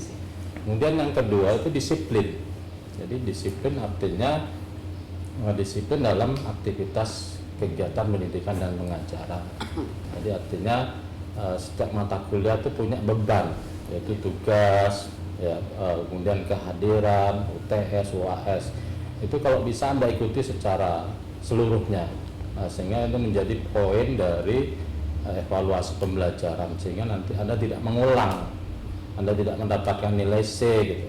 Ya, minimal Anda mendapatkan nilai B dan kalau bisa Anda mendapatkan nilai A, sehingga waktu percepatan studi yang dilakukan itu akan lebih cepat. Kemudian yang ketiga itu pandai mengatur waktu. Jadi artinya waktu itu tidak akan kembali lagi gitu. Jadi sebaiknya Anda atur waktu Anda, kapan Anda kuliah, kapan Anda diskusi, kapan Anda belajar, ya. Jadi itu Anda buat time schedule-nya itu, sehingga nanti apa yang Anda lakukan itu sesuai dengan keinginan Anda. Kemudian buat grup kelompok studi. Grup kelompok studi itu tujuannya untuk sharing pendapat berkaitan dengan kegiatan perkuliahan. Artinya kendala-kendala dalam perkuliahan tidak bisa kita selesaikan sendiri. Jadi maksimal saya sarankan itu 5 orang saja. Jadi kalau udah 5 orang ini nanti ya pada akhirnya juga tidak efektif gitu. Kemudian cari teman yang mempunyai pikiran positif gitu, karena lingkungan pertemanan ini akan mempengaruhi apa yang kita lakukan. Jadi pilihlah teman-teman yang nantinya mempunyai visi yang sama, tujuan yang sama gitu loh, sehingga nanti pada akhirnya Anda mencapai tujuan yang Anda harapkan. Kemudian yang paling penting jaga kesehatan, karena kalau kita berbicara konsep manajemen sumber daya manusia itu sehat gitu. Jadi kalau sudah tidak sehat itu seluruhnya hancur gitu. Ya, jaga kesehatan mulai dari Anda muda ya, yang muda pun bisa sakit gitu. Jadi kalau minimal kita jaga kesehatan, menjaga pola makan gitu, istirahat yang tepat, itu pada akhirnya jangan juga begadang. Nanti kalau bergadang ya pada akhirnya buat tugas susah, mau kuliah juga susah gitu, bangunnya susah gitu. Jadi yang penting jaga kesehatan. Kemudian jaga etika dan perilaku, baik sesama teman, baik sesama dosen, kepada karyawan tata usaha, karena itu juga menjadi penilaian kita kepada mahasiswa. Bukan hanya hard skill, bukan hanya pengetahuan, tetapi juga soft skill Anda itu mempunyai nilai yang tinggi. Karena orang sukses itu ditentukan 80% itu soft skillnya. Kalau hard skill itu bisa dipelajari, tapi etika, sopan santun, berkomunikasi itu bisa Anda pelajari, ya bisa Anda terapkan dalam kehidupan Anda di keluarga maupun di kampus gitu. Kemudian yang paling utama itu ibadah dan berdoa, karena segala sesuatunya itu ya kalau kita iringi dengan ibadah dan berdoa kepada yang di atas, Allah Subhanahu wa Ta'ala, mudah-mudahan apa yang kita lakukan, tujuan yang akan kita kerjakan itu mendapatkan ridho dan tercapai sesuai dengan keinginan yang kita harapkan. Itu saja.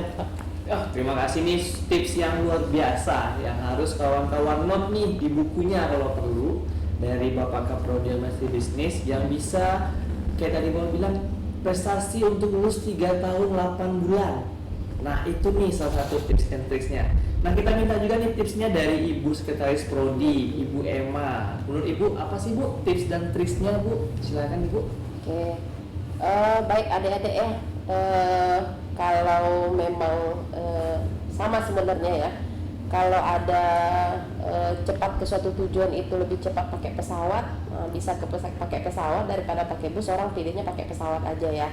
Memang ada korbannya mahal biayanya, tapi begitu juga kalau kita di studi juga keinginan orang tua, kemudian ada pembayaran pakai duit orang tua gitu ya. Adik-adik harus pikirkan bagaimana caranya adik-adik juga bisa cepat selesai kuliahnya gitu. Selain tadi yang disampaikan oleh Pak Kaprodi, itu juga sebenarnya sesuai pengalaman ibu dulu. Kalau kita flashback ya, pernah cerita mengenang masa lalu gitu ya.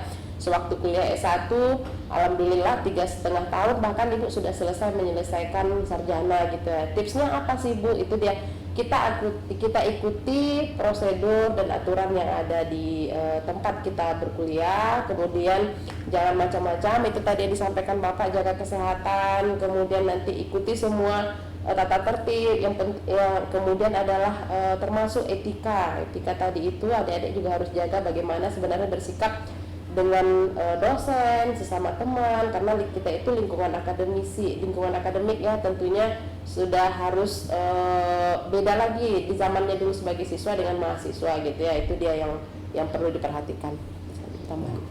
Terima kasih Ibu Sekretaris Prodi. Berikutnya ini kita masuk kepada sesi tanya jawab nih.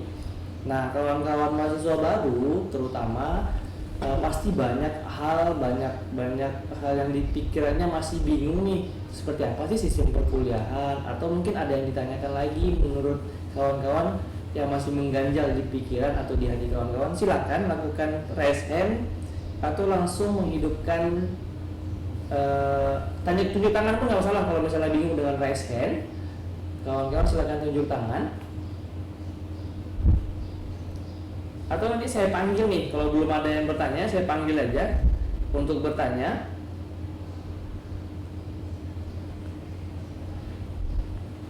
Ayo, ada yang mau bertanya, silakan. Silakan. Silakan, Jangan malu-malu ya. Anda mahasiswa. Iya.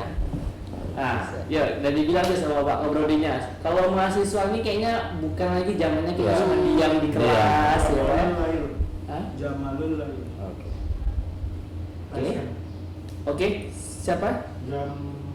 Jamalul lahir. Jamalulai, silakan sudah resen Jamal. Silakan di unmute mic-nya untuk ngomong, silakan Jamal.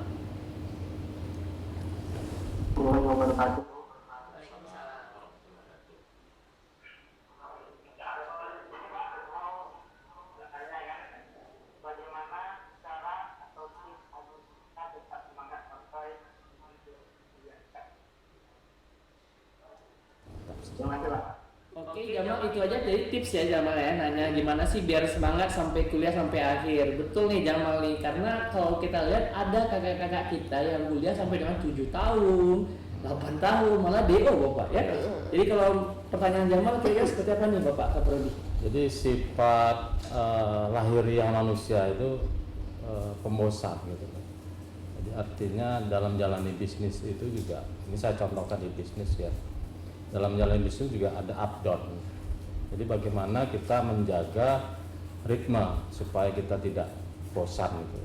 Jadi artinya tidur itu jangan lama-lama gitu.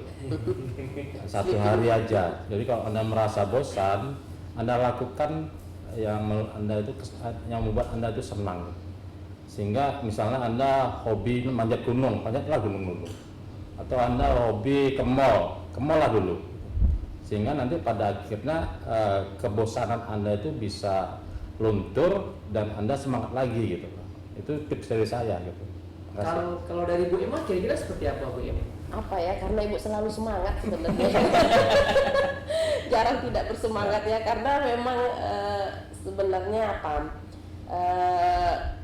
mindset kita ya mungkin tetap harus apa, memang ya yang disampaikan Pak Kaprodi tadi, ada titik di dalam diri kita itu kadang bosan gitu ya, sehingga rasa semangat itu juga luntur gitu ya. Tapi kembali lagi, mungkin bisa dengan cara itu tadi, boleh menyalurkan hobinya untuk sementara waktu gitu ya, atau mungkin bisa dengan apa ya, kalau ibu berpikir positif terus gitu ya, biar agar semangat gitu ya, jangan sampai masuk ada hal-hal negatif dalam diri sehingga kita tetap fit dan semangat menjalani. Oke, luar biasa nih tipsnya. Nah, sekali lagi diingatin kawan-kawan, untuk pertanyaan ini nanti kita akan seleksi pertanyaan terbaik, akan kita berikan door prize.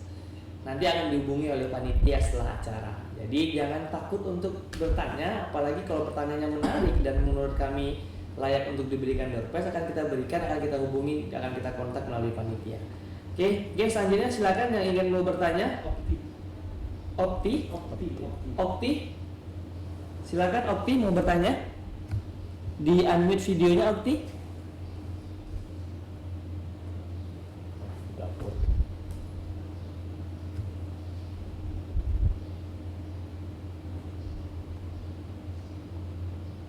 Sebentar Okti, kita atur untuk.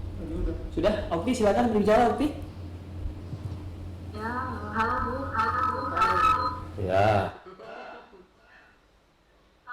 Bicara masalah soal bisnis kan, apalagi di masa pandemi sekarang ini, pasti berpengaruh dong ke bisnis yang kita jalani sekarang gitu.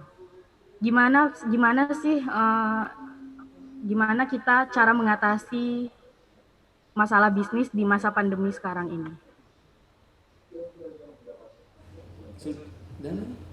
Sudah Okta? Wah luar biasa nih pertanyaannya Bapak.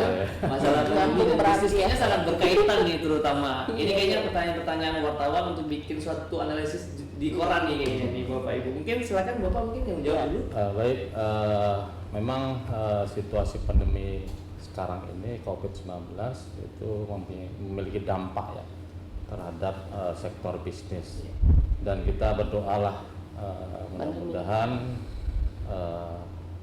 pandemi ini segera berakhir dan kita bisa melakukan aktivitas yang normal. Jadi artinya kalau orang bisnis harus mencari problem solving atau pemecahan masalah gitu. Jadi makanya saya katakan tadi bisnis itu tidak pernah mati ya. pasti ada alternatif yang bisa dilakukan. Sekarang kan terjadi social distancing itu, jadi artinya bisnis yang kita lakukan bisa melalui cara, yaitu misalnya melalui media online gitu. Jadi maksimalkan media online, baik itu Facebook, Instagram, Twitter, YouTube ya, untuk mendukung bisnis kita. Tapi harus Anda lakukan secara benar dan sesuai dengan kaedah-kaedah bisnis online menggunakan digital marketing gitu. Jadi kalau mindset digital marketing ya, kita harus mencari ya pengunjung dalam arti yang luas. Jadi tidak terbatas hanya wilayah, tetapi tidak terbatas tempat. Jadi kita bisa lakukan hal-hal yang mampu untuk menjangkau audiens yang lebih luas. Ini memungkinkan sekali gitu. Jadi bisnis online misalnya itu harus Anda pelajari, sehingga apapun itu, apakah itu pandemi ya, kemudian kendala-kendala bisnis lainnya, itu pasti ada alternatif yang bisa dilakukan. Jadi artinya bisnis masih tetap berjalan. Misalnya ya, Anda buka kuliner, sekarang kan juga memberikan dampak pengaruh. Jadi artinya di samping Anda buka outlet kan sepi. Jadi Anda juga bisa kerjasama dengan GoFood atau GrabFood yang bisa menghubungkan antara pembeli dan penjual. Jadi artinya solusi itu pasti tetap ada.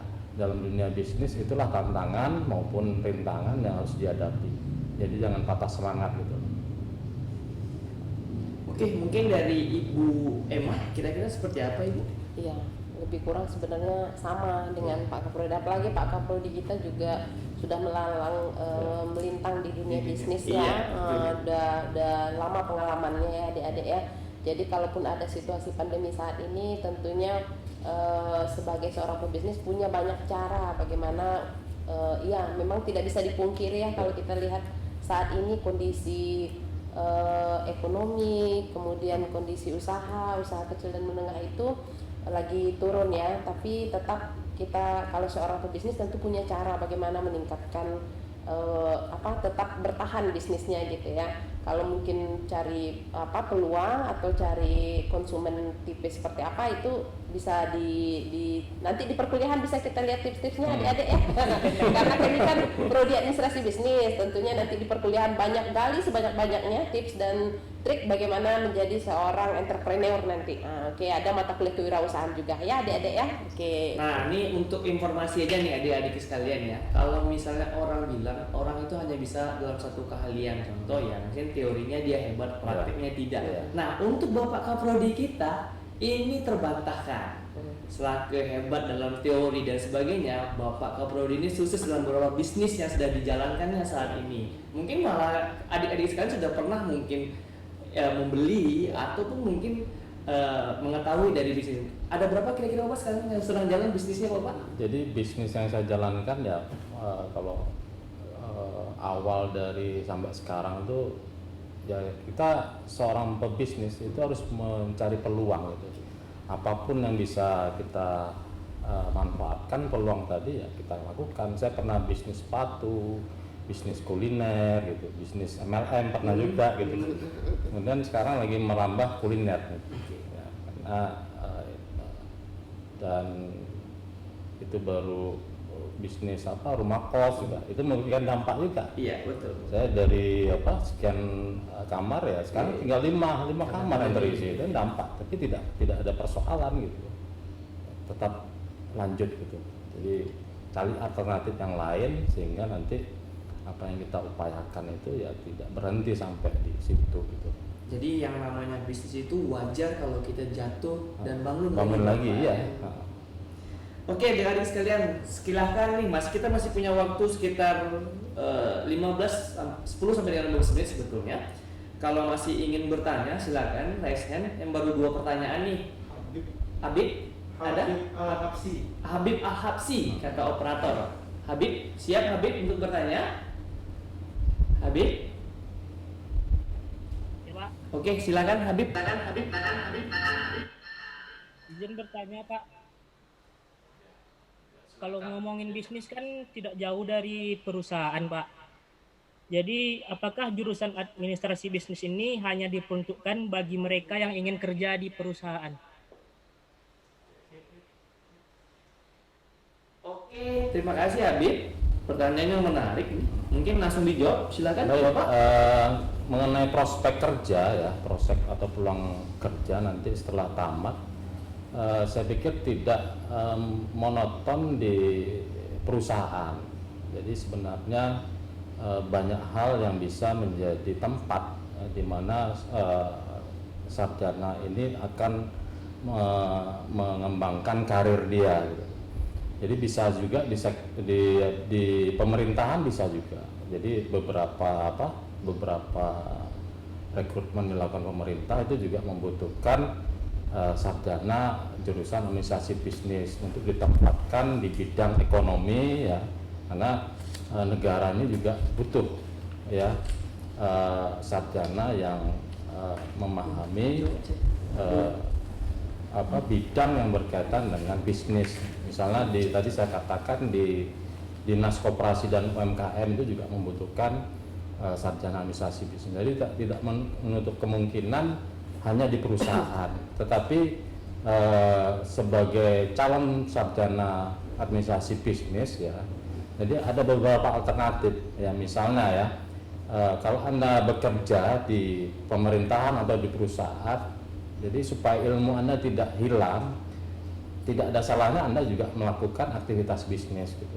Jadi ada active income dan passive income yang bisa Anda hasilkan dari kegiatan bisnis. Jadi luas sekali siapa.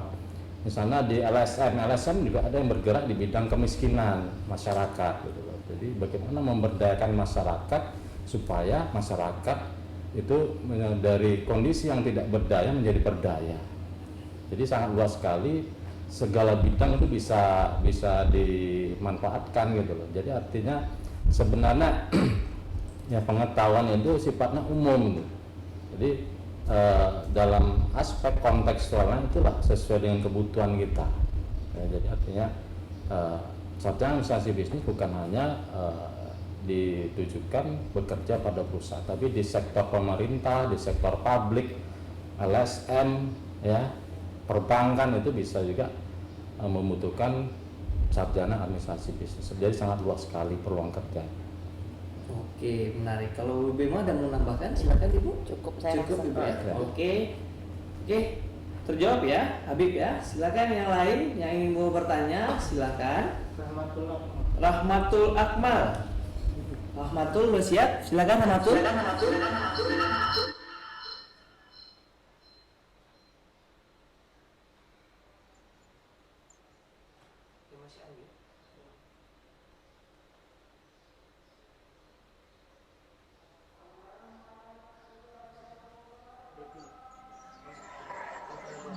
Halo Bu, Assalamualaikum. Halo, Assalamualaikum. Waalaikumsalam.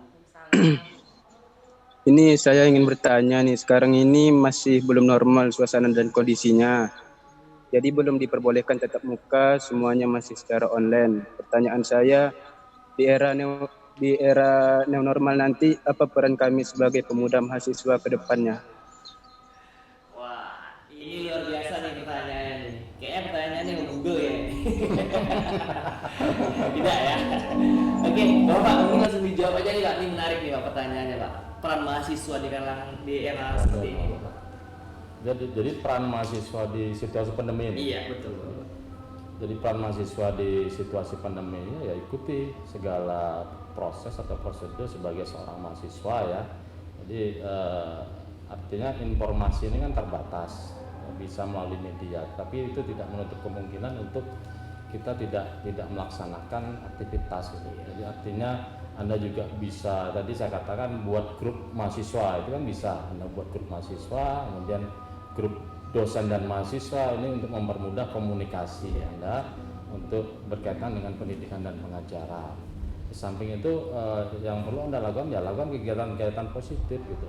Jadi artinya apa yang menjadi hobi Anda, kesenangan Anda, sehingga nanti pada akhirnya apa yang Anda lakukan itu tidak menghambat apa yang nanti menjadi tujuan Anda. Silakan Bu Emma. Mungkin Bu Emma ditambahkan itu. Ya, sebagai mahasiswa kalau tadi Bapak menyampaikan bahwa tetap melakukan sesuai dengan prosedur ya. Kalau Ibu sebagai mahasiswa di era new normal tetap jaga protokol kesehatan karena ini situasi masih pandemi. Kalaupun bertemu nanti dengan teman-teman tetap jaga protokol kesehatan yang ketat. Itu saja sih sebenarnya tambahan. Oke, menarik. Tadi menyambung dari jawabannya Pak Kaprodi, Pak Arif, salah satu hal yang paling bisa dilakukan adalah dengan membentuk WA group ya. Nah, itu forum diskusi. Kalau mungkin dalam normal kita bisa bertemu, duduk, bertukar pikiran mungkin di kantin. Kalau di Persiwa itu ada kantin Anissa. Nah, kalau dalam masa kayak ini mungkin kawan-kawan bisa bikin WA group yang ada sekarang atau nanti mungkin WA group per kelas Pak ya. Nah, itu kawan-kawan silakan diskusi nih, tanya jawab, lempar pemikiran dan sebagainya. Nah, itu salah satu hal yang bisa dilakukan. Menarik nih jawaban dari Pak Arif. Mungkin sekian ya kalau untuk tanya jawab kita Bapak Ibu sekalian. Jadi sebelum kita tutup kegiatan PKKMB kita pada hari ini dan mungkin minggu depan kita sudah mulai aktif perkuliahan Bapak ya untuk mahasiswa baru, kita minta closing statement Bapak dari Bapak dan Ibu untuk menutup kegiatan kita. Mungkin dimulai dari Bapak Kaprodi, silakan Bapak. Untuk adik-adik sekalian, statement closing yang ingin saya berikan ya tetap semangat, tetap optimis, ya, kerja prestasi selagi muda ya. Kemudian jangan lupa nanti tetap ikhtiar, berdoa dan ibadah gitu. Sehingga nanti apa yang kita inginkan itu dapat tercapai dan semoga pandemi ini dapat segera selesai dan kita bisa bertatap muka lagi. Oke, terima kasih Bapak. Silakan mungkin dari Ibu. Oke, tambahan dari Ibu ya, ini karena closing statement ya, sama dengan statement awal. Selamat datang dan selamat bergabung di Prodi Administrasi Bisnis. Dari harapannya adalah tadi semoga pandemi ini berakhir sehingga kita tidak, walaupun bertemunya ini mungkin bisa lihat dari video ini ya. Kalau bisa nanti mungkin kalau aslinya lebih cantik. Iya, harap aslinya yang begitu gitu ya. Jadi harapannya nanti kita doakan saja pandemi ini segera berakhir sehingga kita bisa langsung bertatap muka, bertemu gitu ya. Jadi sekali lagi adik-adik semua selamat telah memilih Prodi Administrasi Bisnis dan insya Allah nanti kedepannya kita sama-sama bagaimana mewujudkan Prodi ini agar lebih baik di masa yang akan datang. Selamat datang dan selamat bergabung. Terima kasih Ibu Emma, penjabaran closing statement yang menurut saya sudah merangkum dari kegiatan kita pada sore hari ini. Pertama terima kasih saya untuk adik-adik mahasiswa baru karena sudah hadir dan masuk ke ruangan Zoom dalam perkenalan Prodi Administrasi Bisnis. Yang kedua mungkin saya juga minta maaf kalau mau makan kuota kawan-kawan. Jadi itu kayak bagian dari usaha kawan-kawan untuk sukses nantinya menjadi bagian pahala untuk kita semua ke depannya. Mohon maaf kalau ada kesalahan kata dan sebagainya. Namun sebelum kita tutup acara kita akan ada namanya foto bersama. Nah, ini kawan-kawan sekalian, silakan kawan-kawan videonya dihidupkan. Yang masih mematikan video, silakan videonya dihidupkan. Oke, videonya dihidupkan. Kita untuk foto bersama. Jadi kawan-kawan sekalian, videonya dihidupkan, kita foto bersama. Yang belum hidup silakan dihidupkan videonya. Mungkin bisa jempolnya jempolnya mungkin bisa ya, naik semuanya nampak jempol ya. Jempol dua kata Pak Kaprodi. Jempol dua. Oke, operator siap untuk difoto. Aba-aba. Sebentar, kita siap tahan untuk difoto. Siap aba-aba semuanya. 1, 2, 3. Oke, sekali lagi. Yang slide selanjutnya 1, 2, 3. Oke, slide 3 silakan. Selanjutnya 1, 2, 3. Kira pas berapa slide semuanya? Ada 5. 1 nih 4, 2 lagi. 1, 2, 3. Oke, satu lagi. 1, 2, 3. Oke, terima kasih untuk foto bersamanya. Sekali lagi saya sebagai moderator pada siang hari ini mohon maaf jika ada kesinggungan yang telah saya buatkan pada kegiatan hari ini. Lebih dan kurang saya minta maaf dan terima kasih untuk para narasumber yang telah datang mengisi kegiatan kita pada siang hari ini. Wabillahi taufiq wal hidayah. Wassalamualaikum warahmatullahi wabarakatuh. Waalaikumsalam warahmatullahi wabarakatuh. Mungkin terakhir kita foto bersama mungkin bertiga.